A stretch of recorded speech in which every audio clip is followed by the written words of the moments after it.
Yuuji is a young boy struggling in his early years because he doesn't know his true qualities. He's a kind kid, but he doesn't know how to deal with people and gets bullied by his parents for having no talent. However, a tragedy reaches his house, forcing him to be trained, becoming the first super soldier at the age of 16. His parents believed he lacked talent compared to his older sister, Kazuki. His sister had always been perfect and excelled at everything she did, basically a genius. Because of that, he tried to avoid her. But unlike the others, Kazuki genuinely cared for him. Kazuki spent time playing with Yuuji and taught him things such as using both of his hands to his advantage. She also encouraged him to draw and displayed his drawing. But Yuuji knew that his art was nothing compared to her sister's. Despite this, he felt happy that he got appreciated. Later that evening, however, their father, Ryuji, became upset and ordered Kazuki to remove Yuuji's drawing since he thought it was a shame to their family. The following day, Yuuji encountered Kirihara Rei, a peculiar man. Before he walked, Kirihara offered him a chocolate after noticing him. Eventually, Kazuki's paintings became their family's sole income, which was why their parents became even more fond of her. Because of this, Yuuji grew further away and became neglected even more. His parents and Kazuki spent their nights eating in fancy restaurants, but Yuuji was always alone at home, with a slice of hard already bitten bread. Kazuki arrives and is shocked by what she sees. Yuuji needs to dip the bread in water to make it eatable. She rushed to the refrigerator and showed him what he could eat, but he was afraid someone might scold him for doing so. She assured him that she'd be the one to scold them if they did that. She felt pity and apologized that he had to go through such treatment. Yuuji heard her sister talking to their parents about their poor treatment of him. But nothing improved, it even got worse. His father despised him more, and his mother started to avoid him. One time, when Yuuji told Kazuki he had made a friend, she was happy. However, when she discovered his friend was a female, she got jealous and displeased. She didn't want him to make female friends, so she told him he needed to get her permission before befriending one. Kazuki normally lived as she wanted, and their parents went according to her will. But deep down, Yuuji was afraid of that side of her. He perceives her as a god and not as a human. He knew he could depend on her, even if he feared her. Kazuki's life was cut short one day when she was involved in an accident, which caused their family to fall apart. His father became an alcoholic and mistreated him and his mother. He even saw his mother being beaten up by his father while hiding in the closet since she was weak and would only say, "I'm sorry." The two of them fled when she could no longer stand to live with his father. His mother worked tirelessly to meet his needs as they both made a fresh start. Even though they were not in the best circumstances, Yuuji thought that his father's absence was heaven. They continued living like that for a year until his father found out about their house. Both of them got terrified as his father ordered him to buy alcohol. After doing what he was told, he found his mother getting harassed by his father. He tried to stop his father, but he got hit badly. Out of anger, he was determined to kill him. As he picked up the bottle of alcohol, he recalled what his sister asked him, "Which hand will you use to kill a man?" Without second thoughts, he raised his right hand and hit his father, which caused him to fall to the ground. He rushed to his mother, who looked like a mess. She worried about how they could run without his father finding out. She stood up and told him to run away and that she would follow him after. She handed him the pocket containing all their money and reminded him not to lose it. He asked where he should go, and she said he could go to the station. Yuuji ran away. But when he noticed that his mother was taking too long and heard the sound of sirens, he rushed back to their house. When he got there, he noticed a commotion and was horrified to see people carrying a body with his father's watch on it. As soon as he thought of his mother, he hurried inside, where he saw detectives documenting the murder scene. And when he realized it was his mother, he got horrified and screamed his lungs out. As he was catching his breath, he lost consciousness. At the hospital, he received his mother's letter for him. She wondered where she had gone wrong and apologized for what had happened to Yuuji. After reading the letter, he held onto it tightly and burst into tears. When he was discharged from the hospital, he was adopted by the strange man he had met, Kirihara. But his suffering was not put to an end. Kirihara dressed him as a girl and made him wear a wig identical to Kazuki's hair. Despite this, he endured them all without saying anything.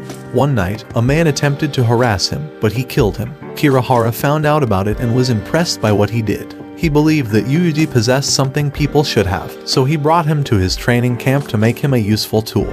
Yuuji didn't refuse, as Kirihara told him it was the way to repay the favor of adopting him. His marksmanship abilities were found during his training. The other campers did not like him since Oslo liked him. They eventually bullied him, but a person named Marlin looked after him. She attended to his wounds and even gave him some of her food. She showed him kindness, which led him to believe that maybe the world wasn't that horrible after all.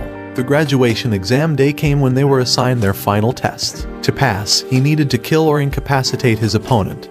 But unfortunately, it was Marlin. Yuuji had the upper hand as Marlin was running out of breath. He looked at her coldly and dodged her attack. He quickly followed it by punching her hard and smacking her simultaneously. When she got up from the ground, he did not let her attack and ruthlessly kicked her in the face. She screamed, and while she fell to the floor, the image of his mother flashed back to his memories. Because of that, he started thinking he might end up like his father. He yelled as he began to lose control of himself, but upon doing so, he got hit by Marlin, which caused him to fall to the ground. She laughed as he punched him, and as a final blow, she kicked him into the air, which knocked him out. Marlin cried to him and apologized to Yuuji after the fight. Since his mother had said the same thing, he didn't want to hear such words again.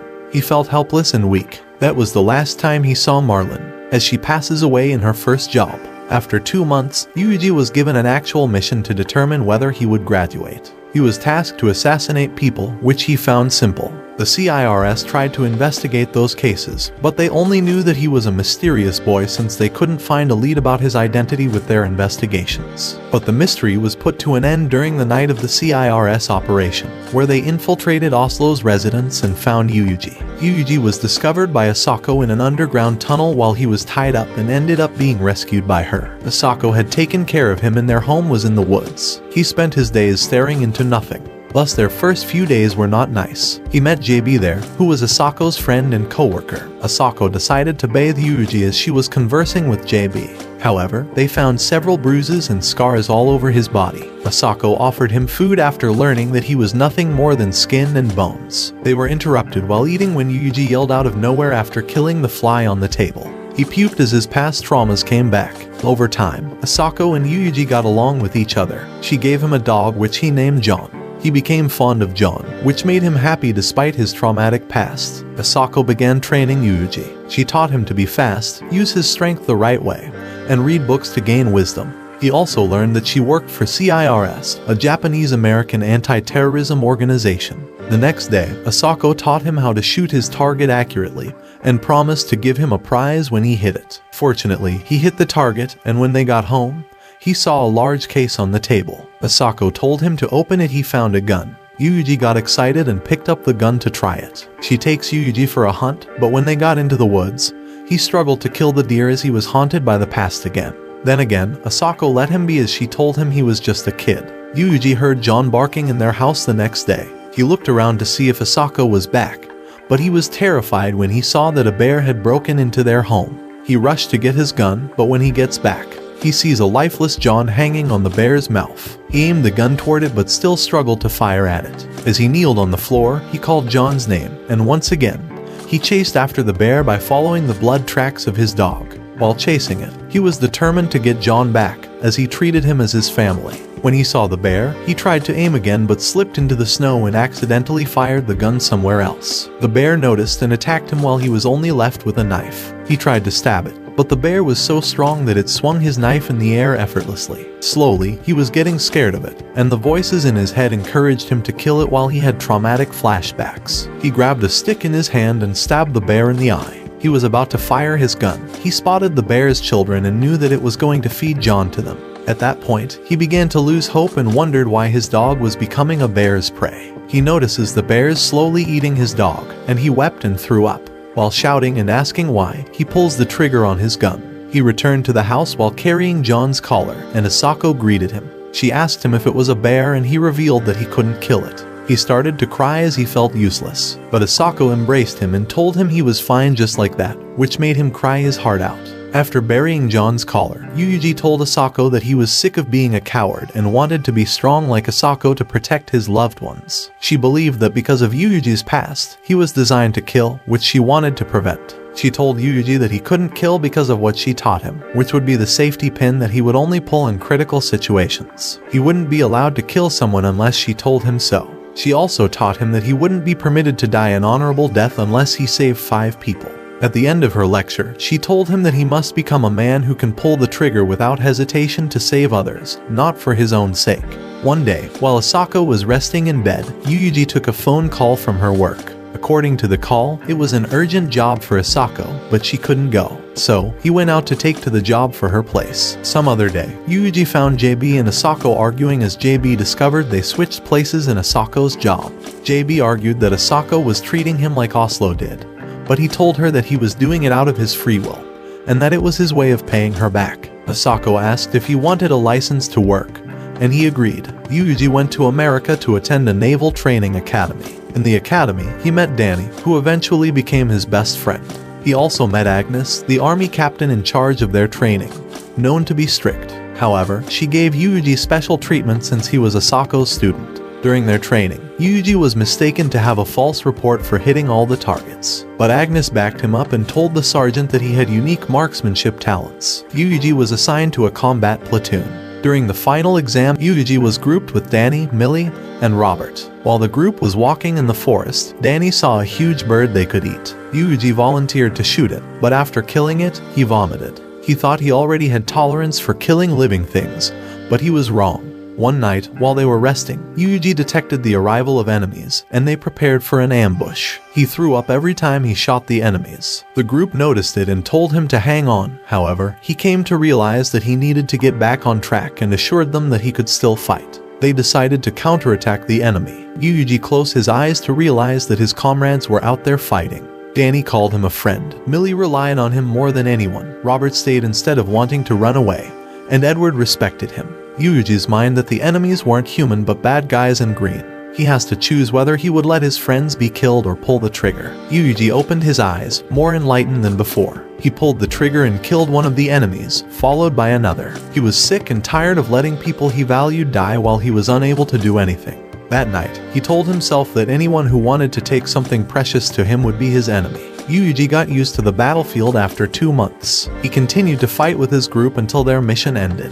He returned to his home, where Asako welcomed him. That time, he felt happy to be alive for the first time. While he was still confused about what to do with his life, he told her he would dedicate his whole life to her. After that, he took part in his final training, where he rescued Chizuru in Vancouver, and that was also the last time he saw Danny's friendly smile. He returned to Japan to find out that Asako's life is coming to an end. JB told him that Asako had been drifting in and out of consciousness since the other day. He went into the room and found her lying in bed. He held her hand and asked her if she was going to die, and she nodded. His tears started falling as he told her she shouldn't die on him. After seeing him cry, she laughed softly and said men shouldn't cry so easily. Yuuji looked up at her and told her he tried to live for her as tears fell from his eyes. He said that Asako was the one who gave purpose to his life and that what was happening wasn't fair. He refused to accept that she was fading away and that she was why he had someone to come home to. He looked down as he realized he was going to lose someone again, and he couldn't do anything about it again.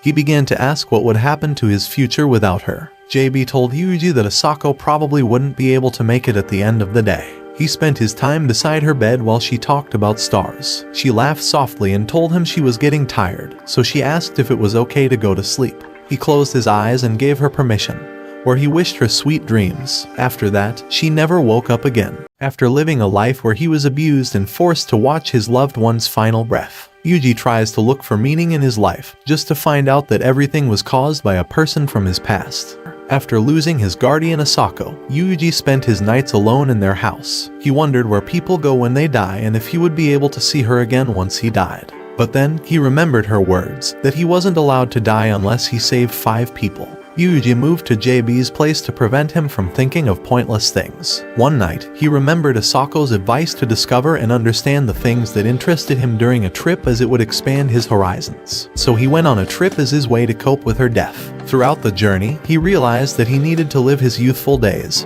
So when he got home and visited Asako's grave, he told her he wanted to try to go to an ordinary school. Yuuji's wish to enroll in an ordinary school is granted by Chizuru, the school principal and teacher. She welcomes him to Mahama Academy. There are only 6 students, including him. There he meets Sachai, a freshman and class monitor who usually dresses as a maid and follows orders obediently, hoping to be a good girl. He also meets Amin, a third-year student, playing with Makina, a freshman with an innocent look. While walking in the hallway, he hears a voice from the other side of the building. When he enters the room, he sees a blonde girl that goes hysterical after seeing him. He learns that she's Mikairu, a second-year student pretending to be a tsundere. By the end of the day, he meets the final girl, Yumiko, sitting by the classroom window. But she doesn't give him a warm welcome, and even tries to attack him with a cutter. Weeks quickly pass and Yuuji ends up becoming close to everyone, as he was forced to deal with each of the girls' different childhood trauma, to the point that he takes a leave from school to relax from it all and goes back to visit his hometown. Suddenly, a memory from his childhood flashes in his mind where he sees a young Sachai calling him Yuuko. She's his childhood friend whom Kazuki, his late sister, prohibited him from playing with. He returns to the dormitory. He finds out that Sachai will set off a bomb to force the test to be cancelled. He calls the girls to the classroom where she is in. When the timer is up, he enters the room. At the same time, Sachai tries to cover the explosives with her body to minimize the explosion's impact to save the others. But the bomb doesn't go off. When they're alone, he reveals that he programmed the bomb to stop automatically once the timer is up. He tells her it's been a long time, revealing that he remembers their childhood spent together. He talked to her uncle when he went to his hometown, and learned that her parents had an accident. Sachai explains that after Yuuji stopped coming to the park, she felt alone, as her parents had no time for her because of work. On her 10th birthday, she ran away from home because she felt neglected. Her parents followed her, but sadly, they were hit by a vehicle right in front of her eyes. She thinks it all happened because she was stubborn, so she's trying her best to be a good girl now to atone for it. Yuuji says that he also remembers their memories of the past. Sachai's stubbornness was the one that saved him from the depression he felt caused by his family. So he comforts her, saying that being stubborn is not always bad. He pats her head and thanks her for working so hard all along. He takes Sachai to her family's old factory business. When they enter, she sees the present her parents had prepared for her on her 10th birthday. He watches as she reads the heartwarming letter her parents left her, revealing how much they had loved her, and how they regretted not spending more time with her. Yuuji then decides to confess his feelings to Amain and becomes her boyfriend. However, he asks why she's so persistent about being together with him. Tears fall from her eyes as she struggles to tell the truth. She mentions some of his sister's information out of the blue. He is surprised that she knows Kazuki. She reveals that she is the only survivor of the incident that took his loving sister to the afterlife. She gives him the diary she wrote during the incident, and he begins to read it. 6 years ago, Kazuki's club was returning to school from camp when they met an accident that led to their bus falling off a cliff. During their first night, Kazuki and Amain became best friends. After more than a week of survival, some students passed away, and the rest got weaker. Their teacher went off alone, telling them he would bring back the rescue. Their teacher returned, but Kazuki and Amain discovered that he and the club's captain secretly butchered and fed the corpses of the deceased members to everyone. Hence, the two of them decided to run away. But the others found out that the two friends knew about the horrible thing they had done. And so, delusional from starvation and disease, the empty shells of the remaining club members chased after them. Amain got too scared and was about to give up, but Kazuki promised to protect her. She let her escape by giving her a map to get out of the mountain and then sacrificing herself as bait. Amain managed to escape the forest and survive by herself. However, her life after that was haunted by nightmares and she believed that she deserved to be punished for surviving. That's why when Yuuji came, she believed that he would be her punishment for leaving her best friend behind to die. She apologizes thinking that she took away Kazuki's life, and asks him to end her life as her punishment. But Yuuji dismisses it. Instead, he orders her to stay by his side. She must live for him for the rest of her life, and he will not forgive her if she leaves. Although he is unsure if Kazuki is still alive, he knows that his sister would not choose to die so easily. A few days later, Yuuji receives a phone call from Division 1 informing him that he has a new sniping mission, and his target is a terrorist named Ethan Glow. He gets into a sniping position and spots the target, but he immediately recognizes the man and goes into a panic shock. It's Heath Oslo, the one who had trained him to be an assassin as a child. Oslo turns in his direction and mouths the words, "I've returned." After the failed mission, the CIRS retrieves Yuuji and contains him. The news start to report that the terrorist organization led by Oslo attacked the embassy, and Yuuji is suspected of participating in the attack based on proof from a surveillance camera. The CIRS forces Yuuji to enter a room where he sees a hologram of Kazuki talking to him. He finds it hard to believe as his sister is already dead. However, she reveals that her brain tissue was used in developing a computer system called the Thanatos system. To test if she's the real Kazuki, Yuuji asks her a question about herself which she answers correctly. When he's sure she is his sister, he asks her why she didn't see him sooner, but she apologizes that she wasn't able to because of her condition. He gets confused but tells her he's willing to do anything she asks for without question. She informs him about Oslo smuggling in a nuclear bomb. She tells him that Oslo is after her, because as the computer Thanatos, she has the ability to monitor transmissions worldwide and can infiltrate every system. Yuuji considers it difficult to handle the situation by himself, but she informs him that they can't ask for the government's help as it is already in negotiations with Oslo. Oslo will agree to accept only 20% of the computer system in exchange for getting Yuuji. Yuuji is revealed to be an important tool for Oslo since he's the only successful sample produced by the DuPont project, an experiment to create super soldiers. He asks Kazuki what he should do, and she explains Oslo is related to everything that happened to Yuuji. Specifically, he's the one responsible for the bus accident, Sachai's parents' deaths, and everything related to the other girl's past traumas. She then orders him to assassinate Oslo. Kazuki tries to apologize to her brother, but he stops her midway. He tells her he doesn't want to hear apologies anymore and that he has a bigger problem to settle, Oslo. Yuuji is then restrained unconscious in the Ikageya holding facility by the CIRS. The guard informs him that he will be transferred to Akasaka to be put on trial for the terrorist attack. But on the way, the vehicle that he's in gets ambushed by Oslo's men. They kidnap him and attach a bomb to his wrist that will detonate once his pulse weakens. Only Oslo holds the key that can open its lock. Suddenly, someone shoots their vehicle along with the other backup cars. As he gets dragged out by Oslo's men, smoke screens are thrown all over the place. Yuuji coughs while he's on the ground. He looks up and sees Sachai. She came to save him. He starts to feel relieved because he was hoping someone would rescue him. While she moves to cut his ties, he warns her not to break the bracelet as it is a bomb. The two of them get picked up by Amain and Mikairu. While in the truck, the enemies continue to pursue them. The vehicle swerves, and Yuuji struggles to hold Mikairu's hand as she's about to fall outside. While the helicopter unleashes explosives at their car, the three girls cover him while he loses consciousness. Yuuji wakes up and finds Justin from his army days in the room. Not long after, a girl enters the room and introduces herself as Zoe Graham, and she's part of the US Central Intelligence Agency. Zoe asks him if her name rings a bell, but Yuuji can't remember. It turns out she's the daughter of Paul Graham, one of the people he assassinated when he worked for Oslo. She points the gun at him, but she lets him off after he says he will settle things with Oslo. Yuuji finally sees Kazuki. He hugs his sister and cries, realizing his older sister is still alive. She makes him choose whether he will come with her or settle things with Oslo, but he decides to go after Oslo. Yuuji instructs everyone to escape on the ship as he'll be going after Oslo. He thanks everyone for saving him and promises them he will not die. Kazuki informs him about Oslo's location, so he gets prepared for his confrontation against Oslo. JB tries to stop him, telling him that he's not strong enough to beat Oslo. Yuuji reminds her that he's Asako's apprentice, but she reveals that even Asako couldn't beat Oslo as they fought once, and the fight ended in the injury that caused her death. However, Yuuji gets more persistent in going.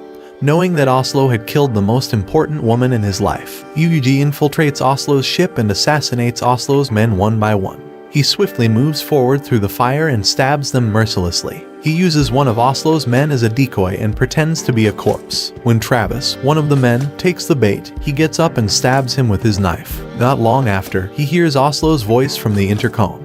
He picks it up and tells him he's coming for him. Outside, Yuuji faces DuPont, a human replicated from his genes. DuPont challenges him to determine once and for all who is the stronger one. He slides a pack of strength boosters toward him, wanting him to fight seriously. But Yuuji tells him that he doesn't need the boosters and slides them back. Angered at being taken lightly, DuPont charges forward and swings his knife. Yuuji dodges the first attacks but gets caught when DuPont targets his joints. While on the floor, DuPont injects the drugs into Yuuji's neck, forcing his body to get enhanced strength. Yuuji gets up and attacks him, but DuPont quickly brings out his gun and begins shooting him. Yuuji gets his own gun, throws it to DuPont's face, and follows it with a punch. As DuPont is shooting at him, he flips his weapon and shoots it in his direction. Badly hit, DuPont falls to the ground. Yuuji hesitates at dealing the final blow, and DuPont takes the chance to inject another booster on himself and dodges Yuuji's attack. He kicks him into the air and unleashes relentless punches on him. It is evident that he is much more powerful.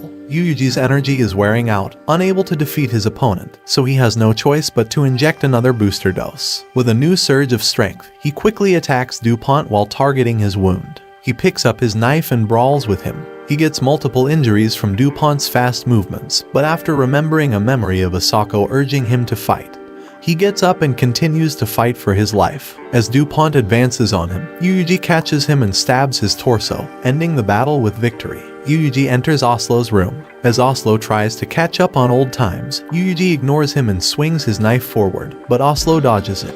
He informs Yuuji that the bomb on his wrist will detonate in 5 minutes. If he's able to take the key from him, he can do anything he wishes with it. Oslo draws Asako's sword and uses it to attack Yuuji. He kicks him forward, and Yuuji takes a few more slashes from him.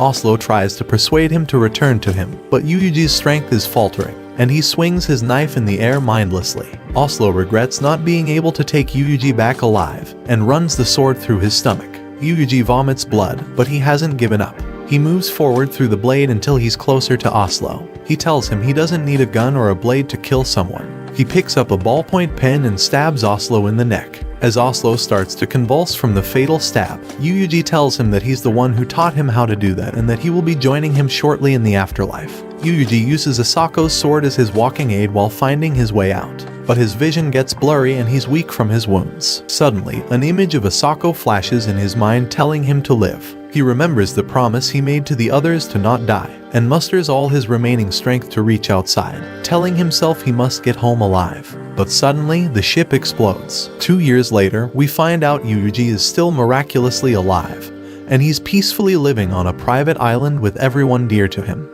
For more content like this, don't forget to like and subscribe to the channel.